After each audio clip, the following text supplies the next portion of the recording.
Terima kasih Anda masih bersama kami dalam Sapa Indonesia Pagi. Saudara, Jakarta Fair Kemayoran 2025 resmi dibuka oleh Gubernur Jakarta Pramono Anung di G-Expo Kemayoran, Jakarta Pusat.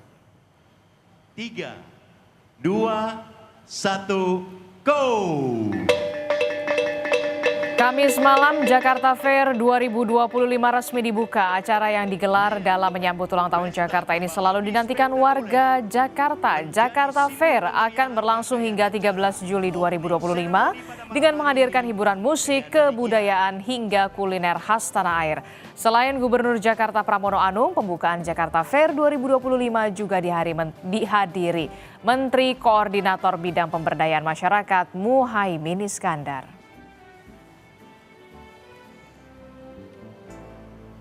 Dari pameran sederhana pada waktu itu di kawasan Monas, kini Jakarta Fair berkembang menjadi ajang pameran modern berskala nasional dan internasional yang menampilkan beragam produk-produk dari Indonesia.